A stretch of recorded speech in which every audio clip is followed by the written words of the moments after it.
가피풀 말씀 테마 나의 모든 영역을 말씀으로 수술하라. 에녹이 들림 받은 후 라멕이 노아를 낳았고 노아는 500세가 된 후에 셈과 함과 야벳을 낳았다. 안타깝게도 그때 하나님의 아들들인 셋의 후손들이 사람의 딸들인 가인의 후손들의 아름다움을 보고 그들과 합하여 육신이 된다. 육신이 된 결과 그들은 땅에서 명성 있는 용사가 되었을지언정 안타깝게도 하나님이 보시기에 악한 자들이 되어 그 마음으로 생각하는 모든 계획과 행사가 항상 악하여 하나님이 사람 지으신 것을 한탄하시는 지경에 이르게 된다.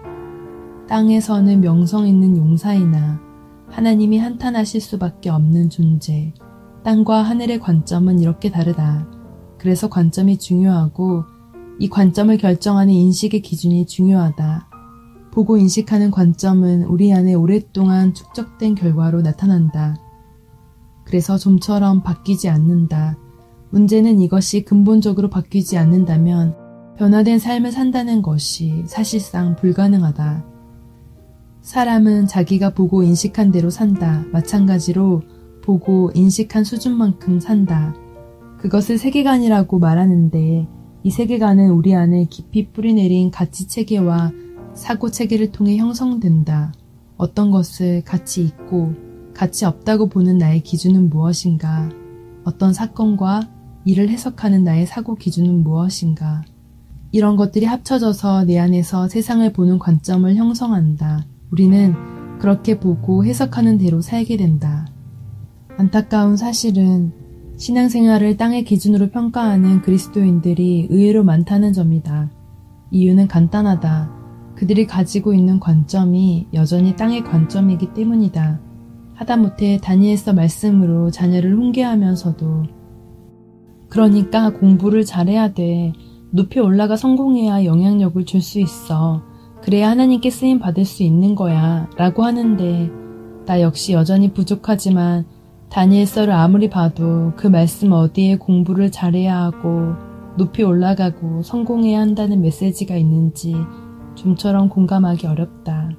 재미있는 것은 그런 분들이 다니엘의 친구들이 신앙을 지키기 위해서 불구덩이에 들어가고 다니엘이 사자굴에도 들어갔다는 말은 잘 하지 않는다는 것이다. 이것은 한 예에 지나지 않는다.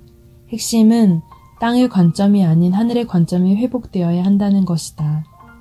그럼 어떻게 해서 우리 안에 하늘의 관점을 회복할 수 있는가? 아주 간단하다.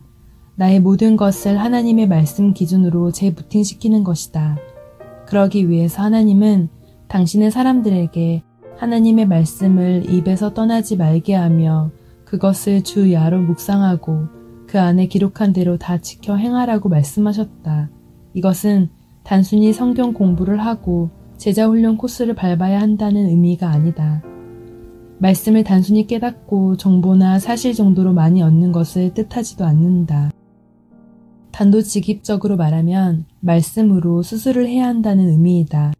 내 안의 모든 영역에서 치열하게 말씀 앞에 몸부림치며 그 말씀으로 나의 가치체계와 사고체계를 재정비해야 한다. 사실 이런 부담 없이 즐거운 말씀 공부 시간 또는 고차원의 깨달음을 얻는 시간이란 수술 경과에 대한 매뉴얼을 그대로 답습하는 것과 비슷하다. 수술을 한 것이 아니라 수술이 어떤 것이고 수술에는 어떤 과정이 있고 어떤 놀라운 기술이 숨어 있는지 상세히 알아가는 과정만 갖는 것이다. 안타까운 사실은 그렇게 아는 사람들이 마치 수술을 몇 번씩 해본 사람처럼 말하는 능력을 가진다는 것이다. 그러나 그들은 수술에 대해 아는 것이지 수술한 것이 아니다. 수술에 대해 잘 배우고 깨닫는다고 해서 수술의 효과를 얻을 수 있는 것은 아니다. 살아서 활력이 있는 날선 말씀 앞에서 나의 모든 영역이 벌거벗은 듯 드러날 때 그 말씀과 맞지 않는 나의 모든 영역이 수술을 받아야 한다.